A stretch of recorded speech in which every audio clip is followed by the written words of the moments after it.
วิปัสสนาธุระหรือว่ามีทั้งสองด้านขาธุระและวิปัสสนาธุระคนเรานั้นอาจจะมองในแง่เดียวมุมเดียวถ้าเราไม่ได้รับการศึกษาจากครูบาอาจารย์ดังนั้นการศึกษาในมหาวิทยาลัยสงฆ์ของไทยในปัจจุบันทั้งมจร.มมร.และสถาบันอุดมศึกษาที่อยู่ในทั่วทุกแห่งทั้งส่วนกลางกรุงเทพและทั่วภูมิภาคที่เปิดรับให้พระภิกษุสามเณรเข้าไปศึกษาในระดับอุดมศึกษานั้นก็เป็นเรื่องราวที่ดีแต่สิ่งหนึ่งซึ่งควรจะต้องรับรู้รับทราบว่าการศึกษารอบด้านสุวิชชาโนภวังโหติผู้รู้ดีเป็นผู้เจริญอย่างไรก็เป็นบททดสอบพิสูจน์ว่าบางครั้งไม่ว่าจะเป็นพระคุณเจ้าหรือคฤหัสถ์เราก็ตามตัดสินอะไรต่างๆเชิญชวนบรรพชิตและคฤหัสถ์ด้วยกันตัดสินด้วยการนำโชคชะตาราศีเข้าเจ้าเข้าทรงดูเมื่อดูหมอฤกษ์ยามต่างๆนำมาเป็นสิ่งตัดสินธรรมและวินัยนั้นคงไม่ใช่สิ่งที่เป็นธรรมและวินัยนั้นมีหลักการตัดสินอยู่แล้วแม้ท่านจะศึกษามาแล้วท่านก็ไม่ค่อยจะพูดถึงแม้จะพูดถึงหลักการและเหตุผลท่านก็บอกว่าไม่ให้มีเหตุไม่ให้มีผลต้นเหตุมีผลมีแล้วจะไม่พูดถึงเหตุถึงผลอย่างไรพ่อแม่เป็นเหตุให้เกิดลูกชายหญิงแล้วจะบอกว่าไม่ให้พูดถึงเหตุถึงผลอย่าเอาเหตุเอาผลมาพูดมาตัดสินก็คนเราก็คิดเอาแต่ใจตัวเองเอาใจคนที่จะพูดเรียบเพียงหากินด้วยมิจฉาชีพเลี้ยงชีพโดยไม่ถูกต้องเพราะใช้ปากดังนั้นวันนี้ก็เป็นเรื่องราวที่ฝากเป็นธรรมะก่อนข่าวก่อนเข้าไปรับรู้รับทราบเรื่องราวต่างๆนะครับเข้าไปวัดก็ไม่ถูกวัดนะครับเข้าไปหาครูบาอาจารย์ฝ่ายฆราวาสก็ไม่ถูกครูบาอาจารย์ชักนำมีเรื่องที่จะต้องหวังผลตอบแทนนะครับข่าวแรกวันนี้ก็เป็นส่วนหนึ่งนะครับที่เราได้รับรู้รับทราบถึงเรื่องราวข่าวที่เกิดขึ้นประจำวันข่าวแรกผู้จัดการออนไลน์รายงานข่าวต่างประเทศเผยโฉมรถไฟแบตเตอรี่ต้นแบบของ EA นำเข้าทางเรือจากจีนส่งมาถึงไทย9 สิงหาคม 2565 บริษัท CRRC Corporation ประเทศจีนเผยโฉมหัวรถจักรระบบพลังงานแบตเตอรี่คันแรกที่พัฒนาร่วมกับบริษัทพลังงานบริสุทธิ์ EA ขณะนี้อยู่ระหว่างขนส่งทางเรือจากประเทศจีนมาสู่ประเทศไทยก็เป็นข่าวดีนะครับ9 สิงหาคมรายงานข่าวจาก Facebook CRRC Corporation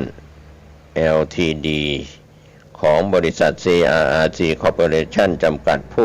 ผู้พัฒนาโครงสร้างพื้นฐานระบบรางและผู้ผลิตรถไฟรายใหญ่ในสาธารณรัฐประชาชนจีนได้เผยแพร่ภาพหัวรถจักรระบบพลังงานแบตเตอรี่คันแรกในประเทศไทยซึ่งมีสัญลักษณ์และโลโก้บริษัทพลังงานบริสุทธิ์จำกัดมหาชนซึ่งได้ขนส่งทางเรือจากท่าเรือเทียนจินทางตอนเหนือของประเทศจีนมายังประเทศไทยถือว่าเป็นหัวรถจักรคันแรกที่ส่งมอบจากโรงงานแห่งใหม่ของบริษัท CRRC ต้าเหรียญและเป็นครั้งแรกที่ยานพาหนะพลังงานใหม่ที่ส่งออกไปยังต่างประเทศถือเป็นก้าวหน้าครั้งใหม่ในตลาดอุปกรณ์ระบบราง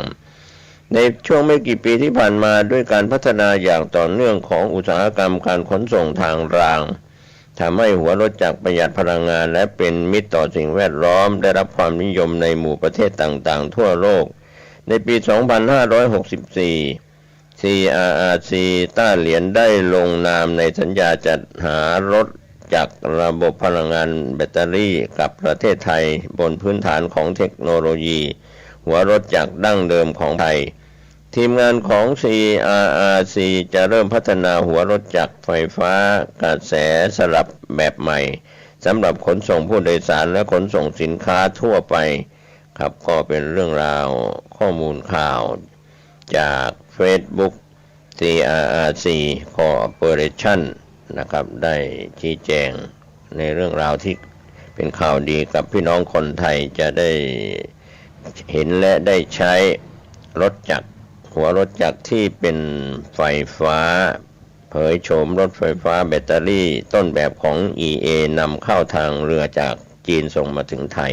ข่าวคืบหน้าจะได้รายงานให้ท่านได้รับรู้รับทราบกันนะครับถือว่าเป็นหัวรถไฟแบตเตอรี่หัวแรกที่จะนำเข้าจากจีน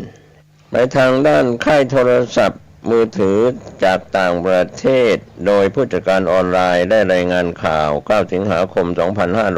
2565 อินเดียเล็งกีดกันสมาร์ทโฟนราคาถูกจากจีนหวั่นแบรนด์ในประเทศสู้ไม่ได้เป็นเรื่องราวข่าวที่รัฐบาลอินเดียเล็งจำกัดการนำเข้าสมาร์ทโฟนจีนที่มีราคาต่ำกว่า$150สหรัฐต่อเครื่องราว 5,300 บาทเพื่อสนับสนุนแบรนด์มือถือในประเทศให้ได้มีโอกาสเติบโตในตลาดกลุ่มล่างสำนักข่าวบูมเบิร์กรายงานเมื่อวันจันทร์ที่8 ตุลาคมที่ผ่านมาว่ามาตรการกีดกันของอินเดียจะถือว่าเป็นข่าวร้ายอย่างยิ่งสำหรับแบรนด์สมาร์ทโฟนจีนก็เป็นการตอบสนองของความกังวลในอินเดียเองที่เกรงว่ายักษ์ใหญ่ IG จีน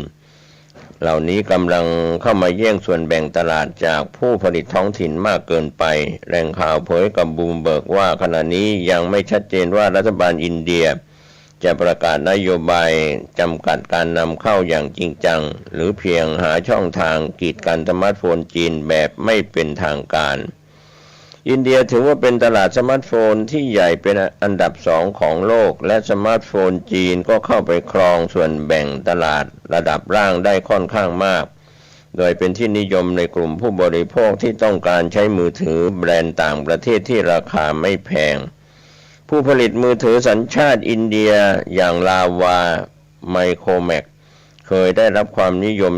อย่างสูงหลังจากเปิดตัวผลิตภัณฑ์ราว10 ปีที่ผ่านมาทว่าสุดท้ายก็ต้องเผชิญการแข่งขันที่ดุเดือดและสูญเสียกลุ่มลูกค้าให้กับผู้ผลิตจากจีนบริษัทแดนมังกรหลายรายกำลังประสบปัญหาในการทำธุรกิจในอินเดียโดยสาเหตุสำคัญในประการแรกก็คือการตึงเครียดทางการเมืองที่มีต้นตอมาจากเหตุปะทะตามแนวชายแดนในปี 2020 ในปีที่2 ปีที่ผ่านมารัฐบาลอินเดียได้นั่งแบนแอปพลิเคชันจีนมากกว่า300แอป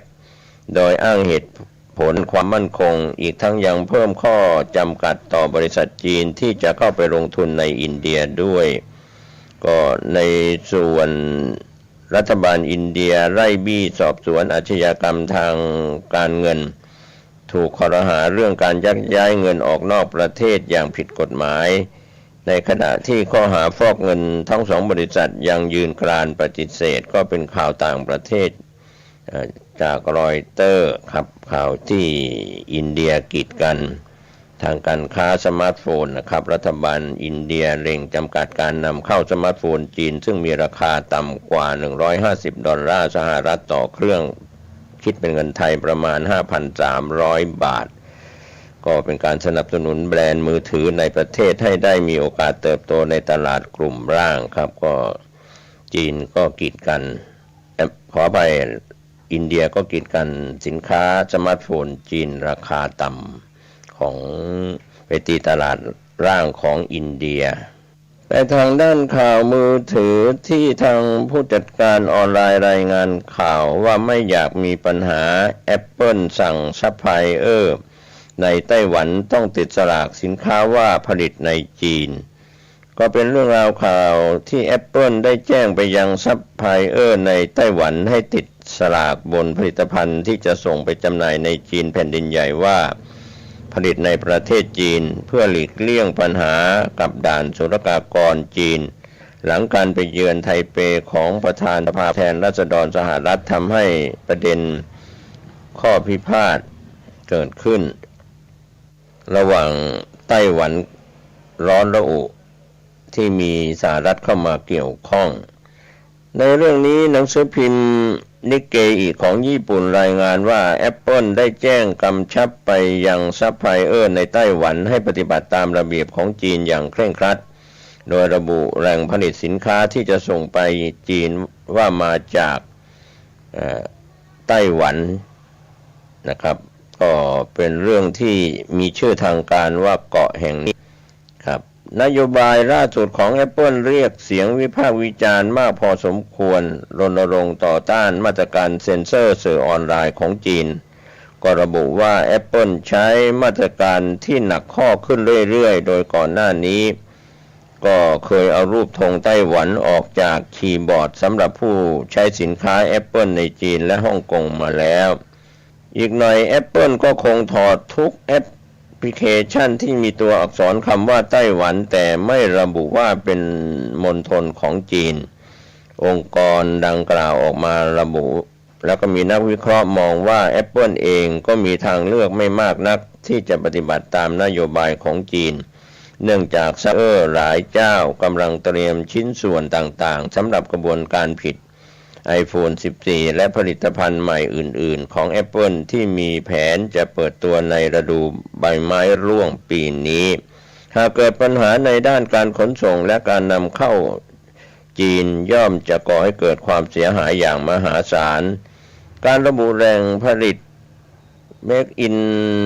ไต้หวันบนหนังสือแจ้งการนำเข้าหรือบนกล่องบรรจุสินค้าอาจจะทำให้สินค้าสั่งกักเพื่อตรวจสอบอย่างเข้มงวด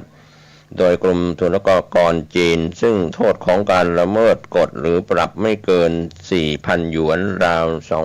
2,100 ขออภัย 4,000 หยวนคิดเป็นเงินไทยราว 21,000 บาทในกรณีร้ายแรงที่สุดก็คือสินค้าอาจถูกปฏิเสธการนำเข้าและถูกตีกลับนะครับก็เป็นเรื่องราวข่าวจากต่างประเทศโดยผู้จัดการออนไลน์ได้รับรายงานข่าวนี้กันเข้ามานะครับในส่วนของสินค้า Apple แจ้งไปยังซัพพลายเออร์ในไต้หวันให้ติดสลากบนผลิตภัณฑ์ที่จะส่งไปจำหน่ายในจีนแผ่นดินใหญ่ว่าผลิตในประเทศจีนเป็นการหลีกเลี่ยงปัญหาด่านศุลกากรจีนหลังการไปเยือนไทเปของประธานสภาผู้แทนราษฎรสหรัฐทำให้ประเด็นข้อพิพาทไต้หวันกลับมาร้อนระอุอีกครั้งหนึ่งครับข่าวคืบหน้าจะได้รายงานเพิ่มเติมกันเข้ามาไปทางด้านข่าวผู้จัดการออนไลน์รายงานข่าวน้ำมันแพงไข่แคร์ขบวนรถรับบิ๊กป้อมเยือนตรังติดเครื่องรอหลายชั่วโมงนะครับก็เป็นเรื่องราวข่าวภูมิภาคจากจังหวัดตรังว่าคณะรองนายกรัฐมนตรีพลเอกประวิตรวงษ์สุวรรณ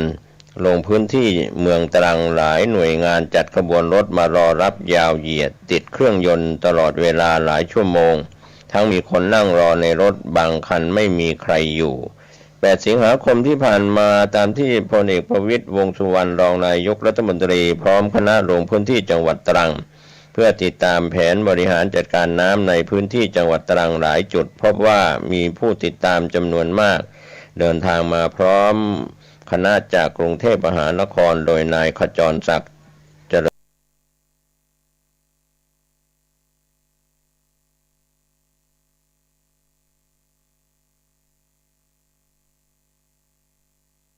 ิญโสภาผู้ว่าราชการจังหวัดตรังตลอดจนหน่วยงานราชการที่เกี่ยวข้องต้องระดมกำลังมาต้อนรับจำนวนมาก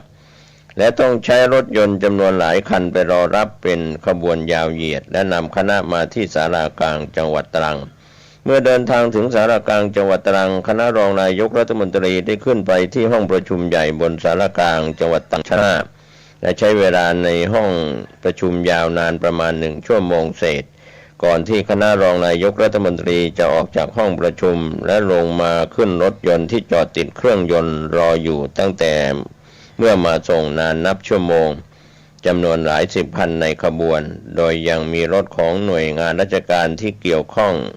โดยตรงมาส่งนายเข้าร่วมประชุมดังกล่าวติดเครื่องยนต์รออยู่อย่างพร้อมเพรียงกันกับรถ VIP โดยจอดรถ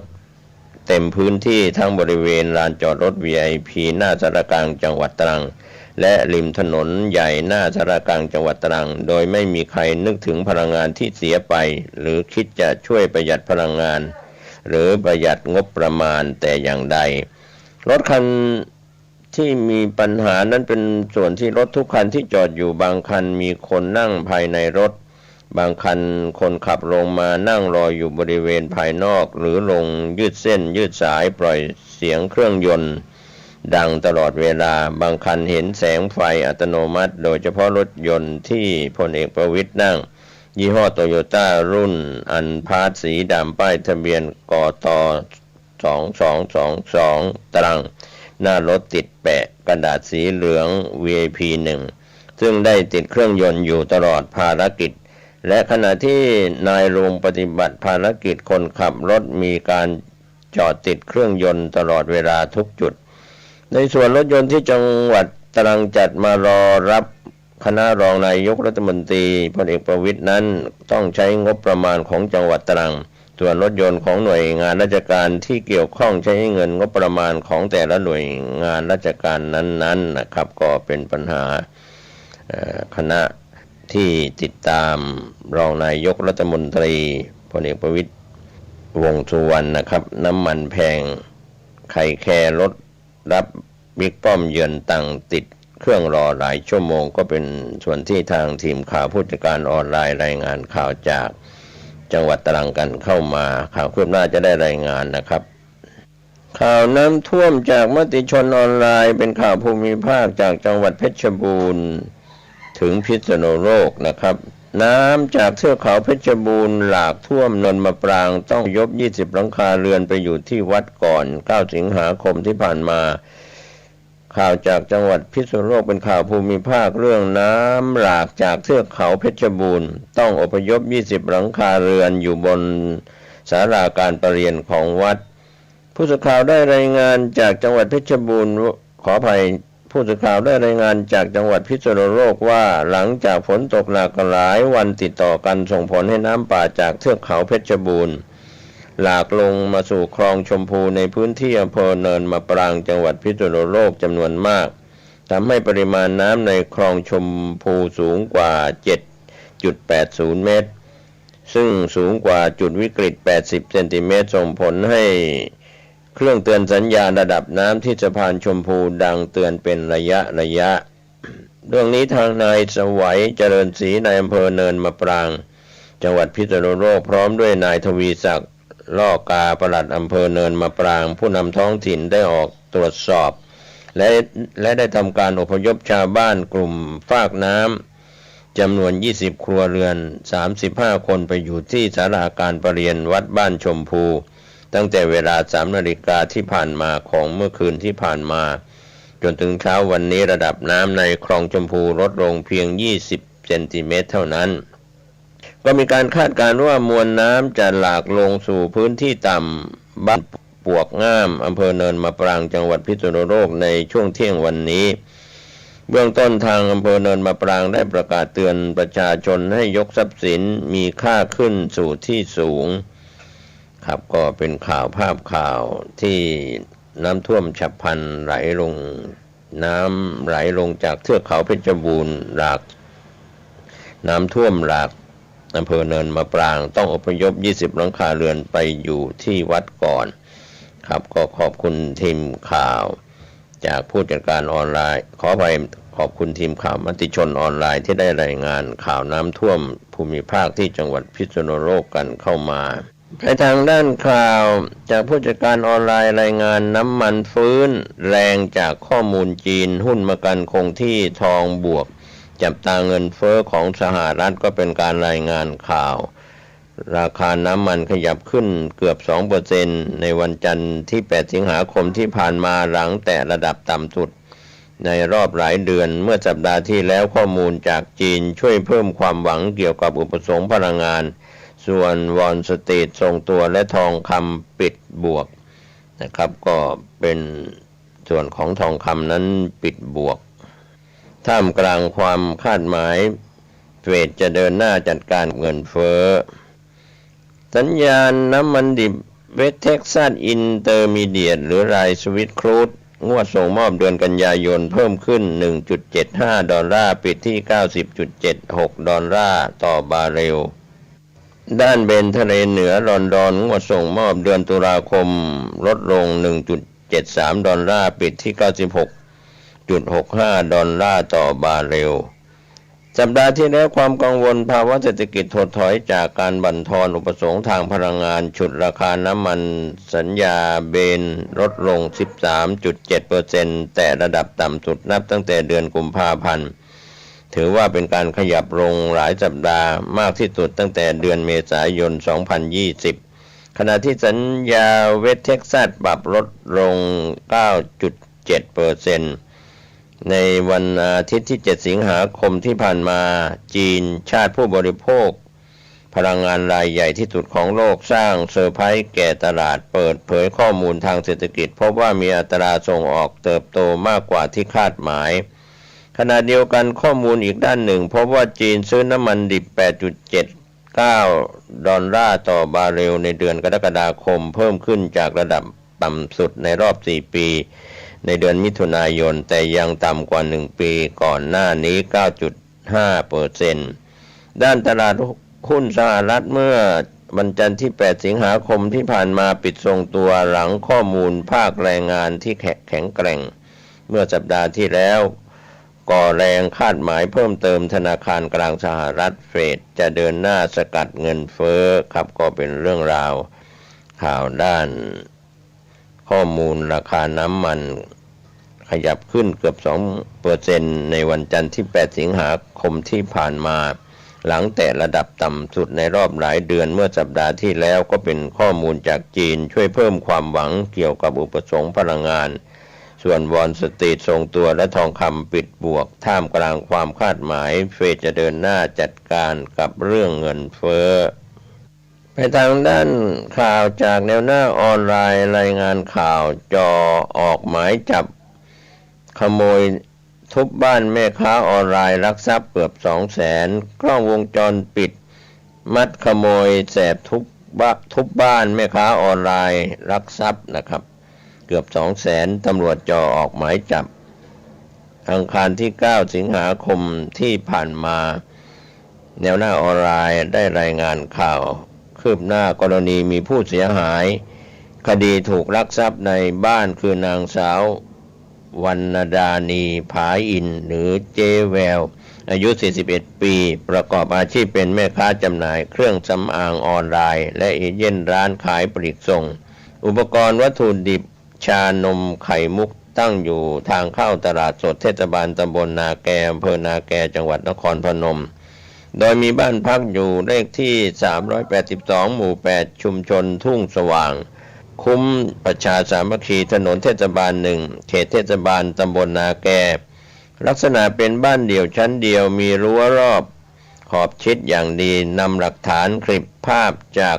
กล้องวงจรปิดเข้าแจ้งความร้องทุกข์กับพนักงานสอบสวนสถานีตำรวจภูธรนาแกรวมถึงร้องเรียนผ่านสื่อเผยแพร่ติดตามหาเบาะแสเนื่องจากวันที่ 4 สิงหาคมที่ผ่านมาเวลา 8:15 นาทีมีโจรแสบทราบภายหลังว่าชื่อเล่นว่านายกะลึมอายุ 48 ปีปีนรั้วบ้านเข้ามาทุบกระจกบานใหญ่ด้านหน้ามุดรอดเข้าไปภายในกวาดทรัพย์สินมีค่าไปหลายรายการมูลค่ารวมเกือบ 200,000 บาททุกวันนี้คนร้ายยังลอยนวลโดยก่อเหตุเข้าไปขโมยทรัพย์สินในบ้านถึง 2 ครั้งอีกทั้งยังมีรอยเลือดในที่เกิดเหตุเชื่อว่าคนร้ายถูกกระจกบาดเป็นแผลซึ่งถือว่าเป็นภัยสังคมทั้งยังไม่สามารถจับกุมคนร้ายมาดำเนินคดีได้ล่าสุดวันที่ 9 สิงหาคม 2565 ที่ผ่านมาพันตำรวจเอกพานุศักดิ์เสมอศรีผู้กำกับการสถานีตำรวจภูธรนาแกได้สั่งการให้พนักงานสอบสวนเร่งสรุปสำนวนสอบสวนรวมถึงหลักฐานจากภาพวงจรปิดเพื่อเสนอศาลจังหวัดนครพนมออกหมายจับผู้ต้องสงสัยรายนี้และรู้ตัวผู้ก่อเหตุแล้วเป็นคนในพื้นที่บ้านหนองห้างตำบลหนองสังอำเภอนาแกซึ่งเคยมาเช่าบ้านอยู่ในละแวกบ้านที่เกิดเหตุมีประวัติเกี่ยวข้องกับยาเสพติดและต้องโทษเข้าเรือนจำถึง2 ครั้งเพิ่งพ้นโทษออกมาได้ไม่นานก็มาก่อเหตุลักขโมย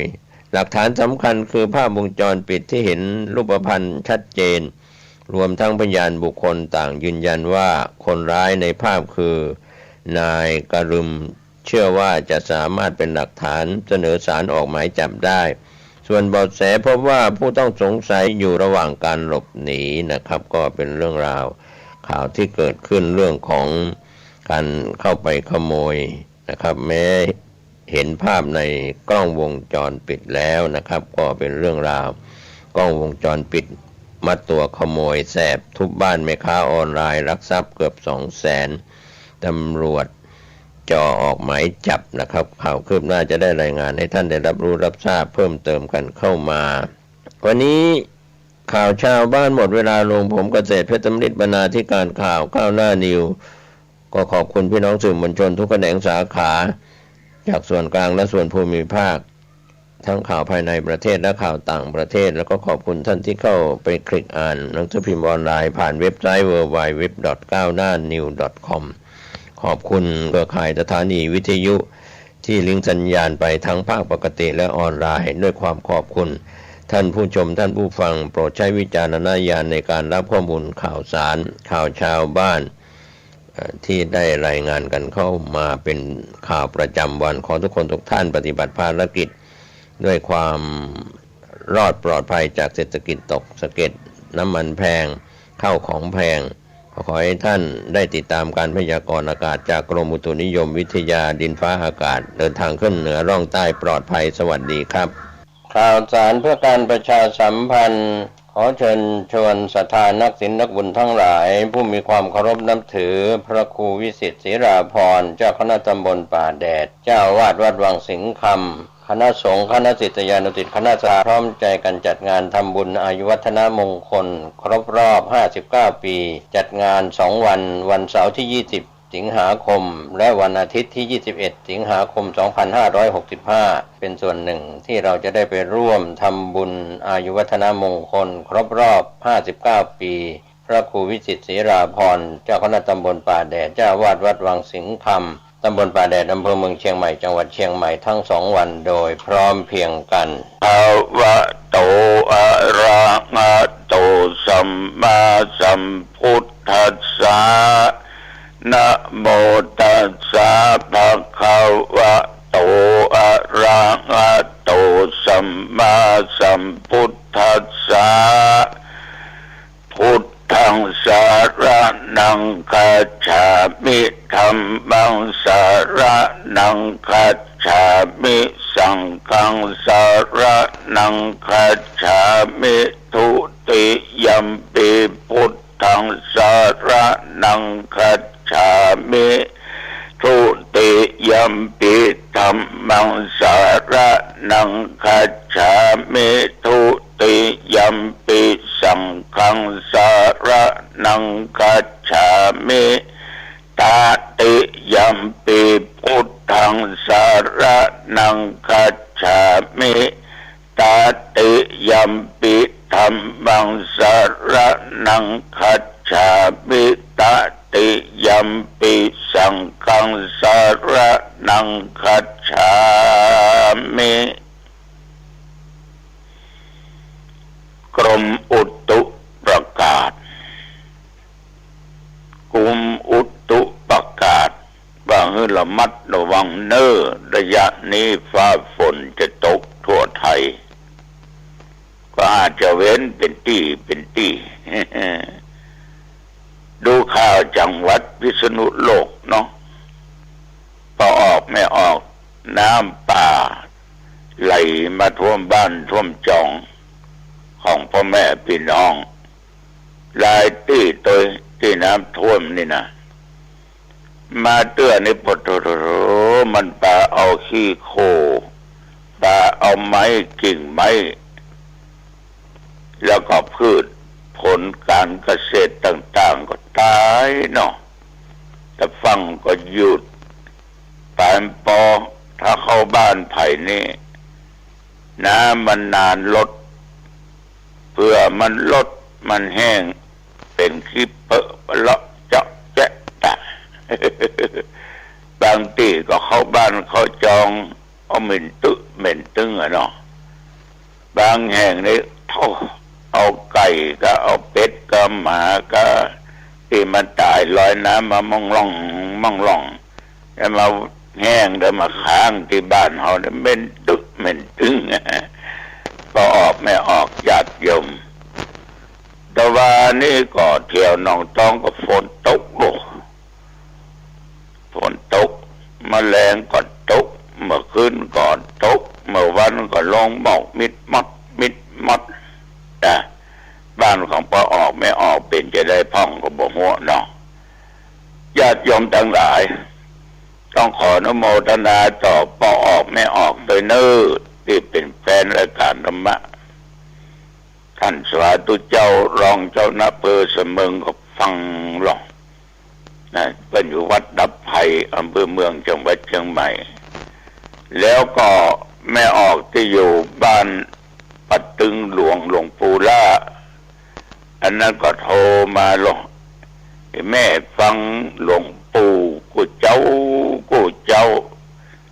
ปู่อันใดก็ถูกตัดแม่นอันนั้นนี่หรอขอบใจเน้อแม่เน้อ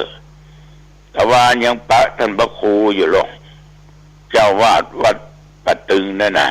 ยังปะกันอยู่อาตมาภาพก็ตอบทีนี้เนี่ยอายุจะได้76วันที่7 กันยา2565แต่จะไปกระทำบุญอายุวัฒนมงคลนะวันที่17เดือนกันยาพุทธศักราช2565จะทำบุญวันที่17อายุย่างได้76เต็นแล้วก็77 ปีนะ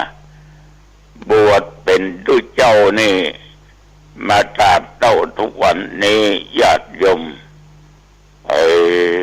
ได้56 ปีแล้วเนอะ56 ปีละ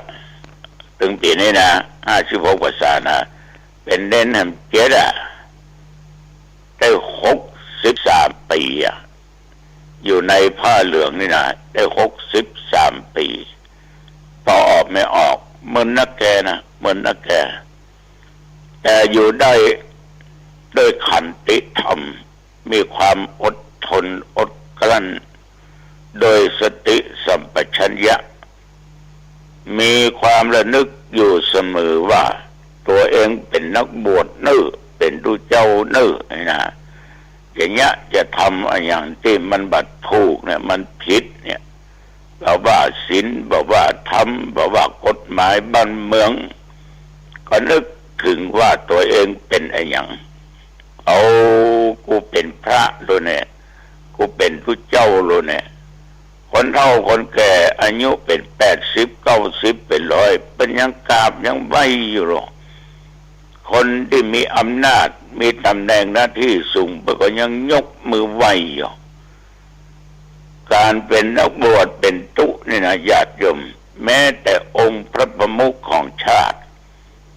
พระบาทสมเด็จพระเจ้าอยู่หัวเป็นยังกราบยังไหวนะพระบรมวงศานุวงศ์เป็นยังกราบมันยังไหวอยู่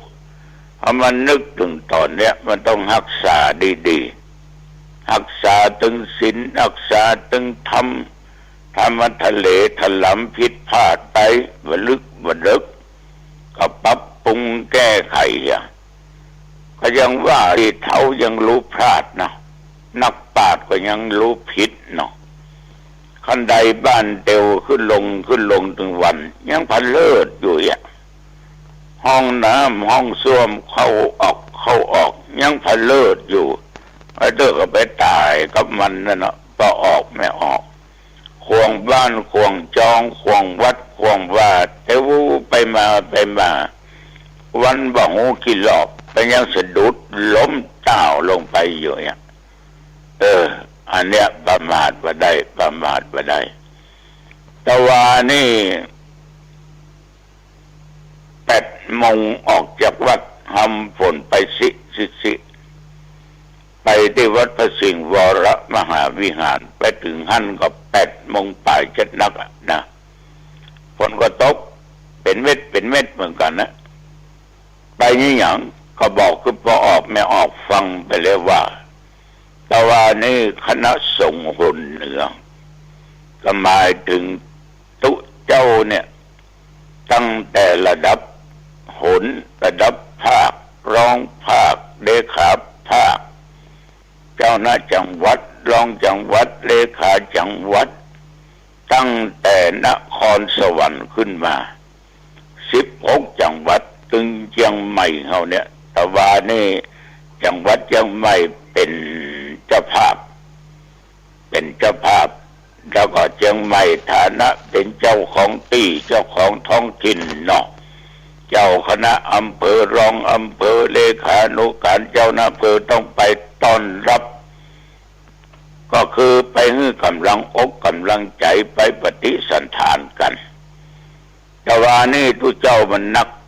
เจ้าคณะอำเภอเปิ้นเอามันนั่งใต้เต็นท์ที่ข้างวิหารหมดรถก็ดึงมือจอดในวัดถ้าเป็นทุกเจ้าเชียงใหม่นะไปจอดข้างกำแพงบน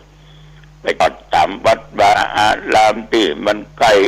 เนาะทุกเจ้าหนองตองก็อย่างเดียวกันจอดไกลแต่ว่านี่เอวแหละ ฝนตกซิๆเอวรับฝนนะนึกว่าวันนี้จะเป็นวัดแล้วก็หายนะเป็นน้อยญาติโยมเอวออกกำลังกายเอวมาจนเหงื่อซึมนะมันนั่งติดเต็นท์นะ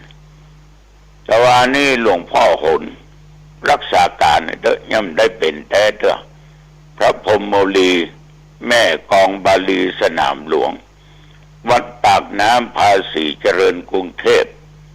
เปิ้นก็เป็นเจ้าคณะภาค5ตัวนะมาถึงแล้วเปิ้นก็ทำพิธีไว้พระสมทานหับสินกันสาธุเจ้ามหาบอยวัดพระธาตุสลีจอมตองก็เรียกขวนทุนขวนตะวาเพื่อแก่สมเด็จพระนางเจ้าสิริกิติ์พระบรมราชินีนาถพระบรมชนนีพระพันปีหลวงที่พระองค์ท่านมีอายุได้90 ปี90 พรรษาโอ้เสียงของทุกบอยนี่นะมันม่วนเอาเว้ยมันต้องดังลิงลิงลิงลิงลิงลิงนะหายไปก็ขึ้นมาเดิมมันเหมือนบอกไฟหรือว่าใส่โว่หน่อยจ้าวัดตกกันเดิมมันลงนะโว่มันดังม่วนหลอกโอ้ม่วนดีแต่ว่าทุกบอยเรียกขวนจบเรียบร้อยเพิ่นก็มีการฟังเทศแบบพื้นเมืองเนี่ยโดยท่านเจ้าคุณวัดสวนดอกเทศศาลากาลิวิจารณสูตรท่านเจ้าคุณก็เทศธรรมม่วนลูกเอ้ยเทศธรรมม่วนท่านเจ้าคุณวัดสวนดอกนะเทศจบแล้วเรียบร้อยบ่ออกไม่ออกหลังจากที่ประธานสงฆ์คือผู้รักษาการเจ้าคณะหนพระพรหมโมลีเปิ้นฮือสโมทนิยกถาก็มีการเจริญพุทธมนต์สืบโอฬารจถาแบบพื้นเมืองเหมือนแบบล้านนาทางเหนือเฮาเนี่ยก็มีคงจตามีอูปสมเด็จพระนางเจ้าสิริกิติ์พระบรมราชินีนาถนั่งเป็นเขาเป็นประธานคือท่านเจ้าคุณเทพ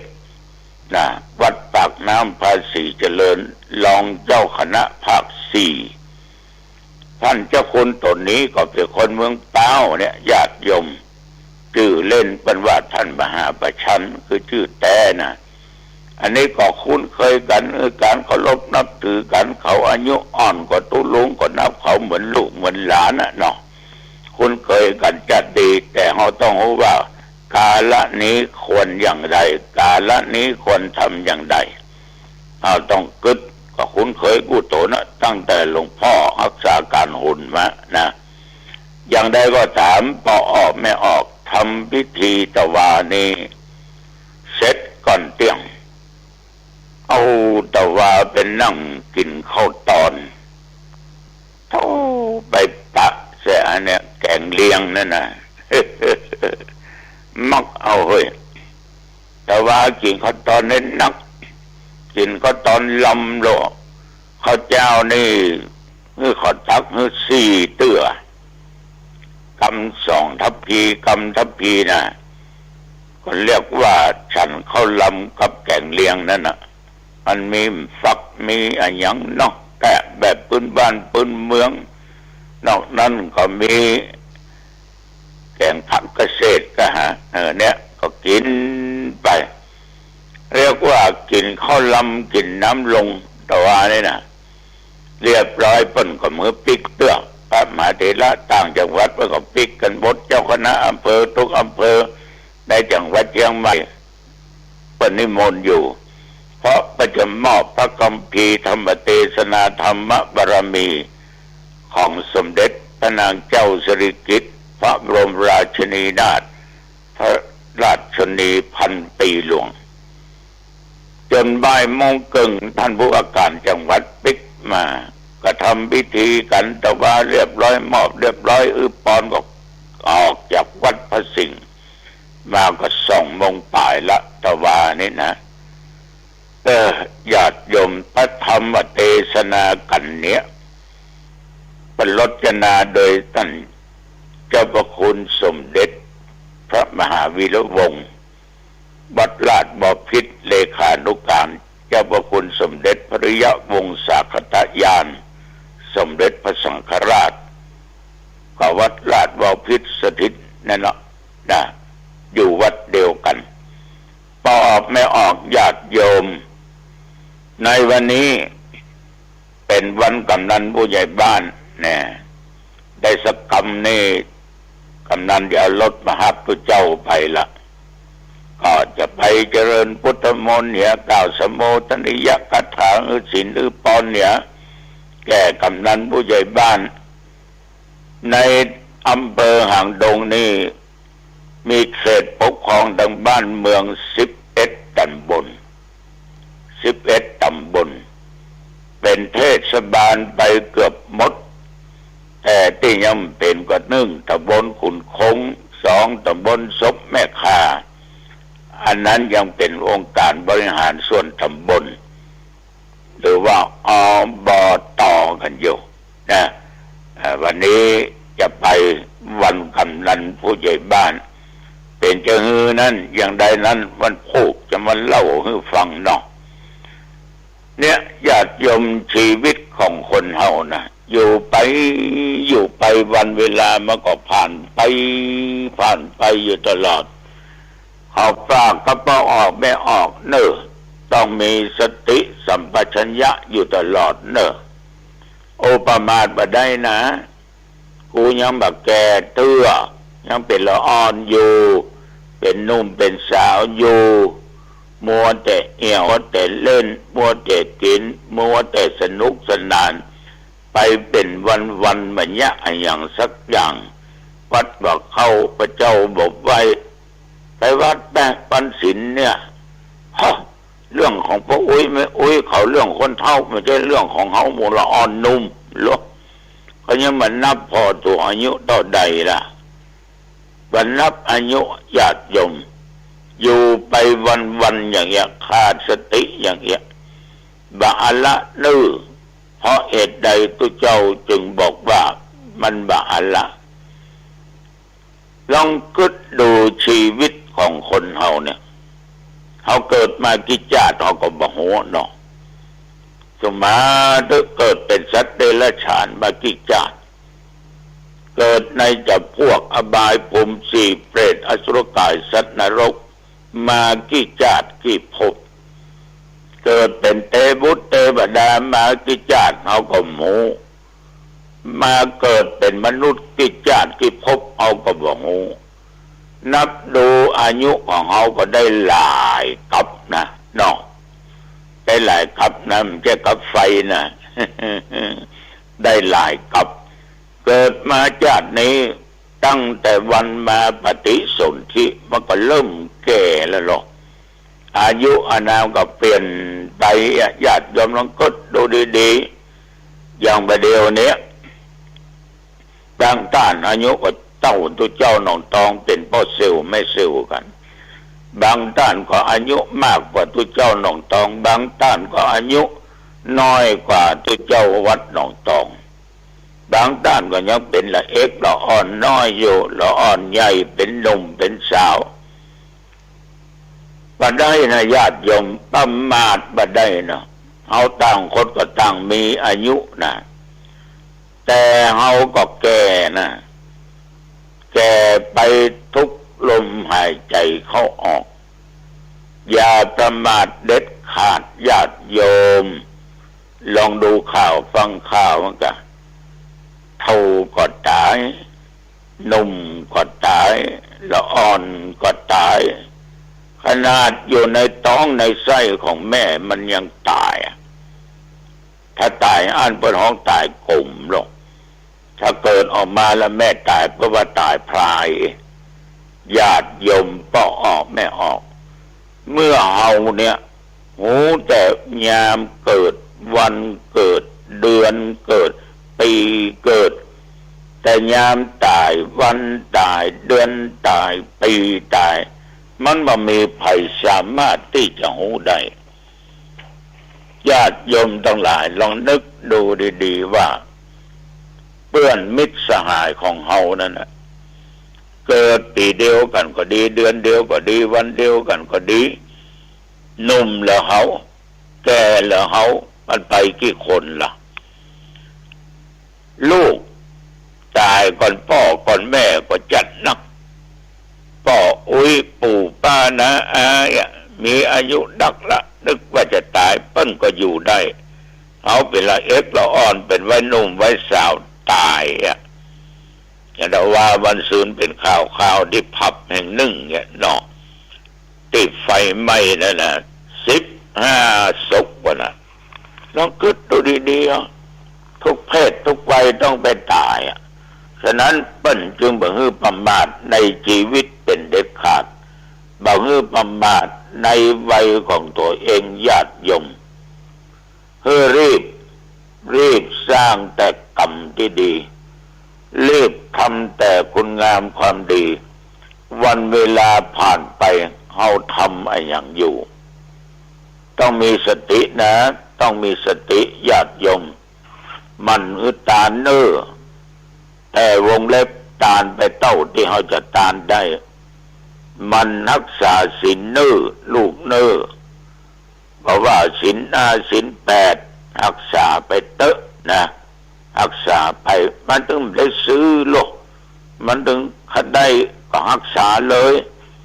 ญาติโยมจะไปวันเวลาผ่านไปจะไปประมาทในวัยตัวเองไปรักษาเตื้อฟังเตื้อเทศอะไปวัดไปวาเตื้อไปใส่บาตรเตื้อเป็นเรื่องของอีพ่อเขาอีแม่เขาพ่ออุ้ยแม่อุ้ยเขาวันหน้าเขาก็ไปก็ได้มัวสนุกสนานมัวเต้นลำมัวกินเมาเอียสังสรรค์ดีกันตีอันดีนี่ ญาติโยมทั้งหลายเพื่อหัวข่าวตายแล้วยังรถชนกันประสบอุบัติเหตุรถพ่นมาโจรหัวมันเขาฆ่ากันตายยิงกันแต่งกันแห่ข่าวมันออกตลอดนะลูกหลานเล่นเฮ้ยอย่าไปประมาทเนอะตุลุง76 77นี่นะตุลุงจะอยู่ไปหำกี่ยามกี่วันกี่เดือนกี่ปีตุลุงก็ยังบ่ฮู้ตุลุงก็คิดว่าเนาะไปที่ไหนครูบาอาจารย์ทุกเจ้าประสงค์ตลอดจนหลวงปู่หลวงพ่อทั้งหลายศรัทธาญาติโยมสาธุขอหลวงปู่หลวงพ่อมีอายุมั่นยืนยาวได้100 กบเข้าภาษาเนื้ออยู่เป็นล่มโพล่มไทรของพ่อออกแม่ออกเนื้อหลวงปู่อายุมั่นควรยืนก็เช่นเดียวกันถ้าไผ่ปั่นปอนเขาอย่างก็คนนั้นก็เอา100 เหมือนกันเนอะแต่เขาจะถึงบ่ถึงเอาบ่สามารถที่จะหูได้นะเนาะบ่สามารถที่จะหูได้ญาติโยมถ้ามันถึงตัวแข็งแรงตัวกินเขาน้ำลมกับตายดีนะเขาได้ก็เนาะพอออกไม่ออกเนาะพอออกไม่ออกเฮ้ยเอาแบบประมาทเวลาประมาทในวัยดีที่สุดเนอะเอาละ วันนี้อู้จ่าไปมาเดี๋ยวสักกำนันก็จะมาฮับละอายุวันโนสุขังพลังพบกันใหม่เนอโอกาสหน้าเจริญพรข่าวสารเพื่อการประชาสัมพันธ์ขอเชิญชวนศรัทธานักศีลนักบุญทั้งหลายผู้มีความเคารพนับถือพระครูวิสิทธิศิราภรณ์เจ้าคณะตำบลป่าแดดเจ้าวาดวัดวังสิงห์คำคณะสงฆ์คณะศิษยานุศิษย์คณะศรัทธาพร้อมใจกันจัดงานทำบุญอายุวัฒนมงคลครบรอบ59ปีจัดงาน2วันวันเสาร์ที่20สิงหาคมและวันอาทิตย์ที่21สิงหาคม2565เป็นส่วนหนึ่งที่เราจะได้ไปร่วมทำบุญอายุวัฒนมงคลครบรอบ59ปีพระครูวิจิตรศรีราภรณ์เจ้าคณะตำบลป่าแดดเจ้าวาดวัดวังสิงห์คำตำบลป่าแดดอำเภอเมืองเชียงใหม่จังหวัดเชียงใหม่ทั้ง2วันโดยพร้อมเพรียงกันสวัสดีครับท่านผู้ฟังที่เคารพธรรมสาระวันนี้ผมเกษตรเพชรสำริดวิทยากรก็ชวนท่านผู้ฟังผู้มีปัญญาบารมีดีอยู่แล้วทุกคนทุกแห่งทุกตนทุกตัวทุกท่านนะครับที่ได้ยินได้ฟังอยู่ก็ถือว่ามาชวนกันคิดมาชวนกันพิจารณาหลักธรรมคำสอนในทางพระพุทธศาสนาพี่รู้สองน้องรู้หนึ่งนะครับผมเกษตรเพชรสำริดนั้นก็เป็นส่วนที่เราเชื่อมโยงกันนะครับจะเป็นรายการสดเป็นรายการบันทึกเทปอะไรก็แล้วแต่นะครับก็เป็นเรื่องของเราไปเลือกเฟ้นเฉพาะธรรมสาระที่จะนำมาสู่การปฏิบัติในตัวในตนของแต่ละคนแต่ละท่านนะครับก็ส่งผ่านไปยังช่องทางต่างๆที่ท่านได้รับรู้รับทราบกันในคลื่นวิทยุกระจายเสียงแห่งนี้ก็ดีในคลื่นอื่นๆก็ตามเพราะผู้ดำเนินรายการนั้นส่วนใหญ่จะไม่ได้เน้นเรื่องของ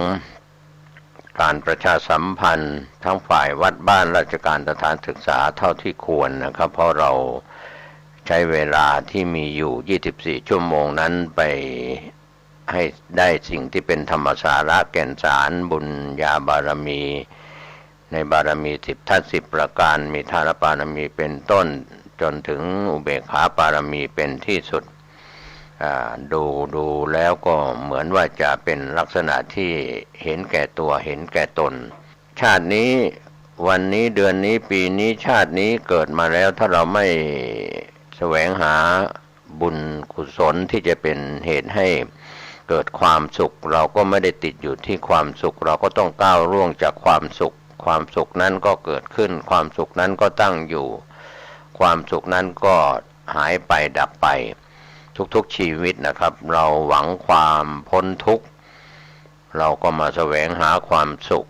ความพ้นทุกข์นั้นก็คือคลายทุกข์ใจจากการกินอยู่หลับนอนสะท้อนดวงใจในภาวะเศรษฐกิจของบ้านเมืองน้ำมันแพงราคาสินค้าราคาแพงการขายเอารัดเอาเปรียบผู้ขายสินค้าไม่ติดราคาหรือติดราคาก็เรียกว่าราคาแพงวันนี้เราเป็นผู้บริโภคนั้นบริโภควัตถุดิบเองไม่ได้ไม่ว่าจะเป็นพืชผักผลไม้ข้าวก็ดีหรือทางด้านเกษตรกรรมเราก็ไปซื้อสินค้าที่เป็นการแปรรูปไว้แล้วกินใช้อยู่ปัจจุบันก็เรียกว่าตามใจคนขายไม่ใช่ตามใจคนผลิตเพราะคนผลิตนั้นผลิตให้นายทุนเพื่อผู้ประกอบการค้าต่างๆวันนี้ความทุกข์ก็เกิดขึ้นแค่เรื่องกินก็ทุกข์กันแล้วนะครับอาหารจานด่วนอาหารอะไรต่างๆตามร้านข้างถนนหนทางต่างๆก็ขายกันเรียกว่าแพงพอสมควรแค่อิ่มเดียวแต่ว่าแพงนะครับไป30 40 50เป็นครึ่งร้อยยิ่งเอาราคาจากส่วนกลางกรุงเทพมหานครซึ่งมีรายการของผู้ประกอบการที่ขายสินค้าแพงอยู่แล้วมาขายในต่างจังหวัดไม่ว่าจะเป็นพื้นที่แต่ละจังหวัดก็ตามเขาประกอบอาหารกินเองอยู่อย่างพึ่งพาตนเองมาตั้งแต่บรรพบุรุษปู่ย่าตายายลุงป้าน้าอาพ่ออุ้ยแม่อุ้ยพ่อตู้แม่ตู้ไม่ว่าจะเป็นคนภาคเหนือภาคอีสานภาคกลางภาคตะวันตกตะวันออกหรือภาคใต้ก็ตาม พ่อแม่เลี้ยงลูกหลานมาอย่างนี้ช่วยเหลือตนเองมาอย่างนี้ส่วนการประกอบอาหารนั้นก็วัตถุดิบปัจจุบันก็ไปอาศัยที่พืชผักหรืออาหารวัตถุดิบจะเป็นปลาเป็นเนื้อเป็นหมูเป็นไก่เป็นพืชผักอะไรต่างๆก็ไปอาศัยที่ตลาดที่เขานำมาขายที่ตลาดเมื่อเป็นภาระมากๆแก๊สก็แพงการหุงต้มค่าประกอบปรุงแต่งอาหารก็แพงประกอบอาหารที่ร้านที่บ้านของตนเองหรือที่ร้านของตนเองเพื่อบริโภคในครอบครัวก็มื้อหนึ่งก็หลายสตังค์นะครับปัจจุบันอาหารจานด่วนก็ยังเป็นที่นิยมของผู้ที่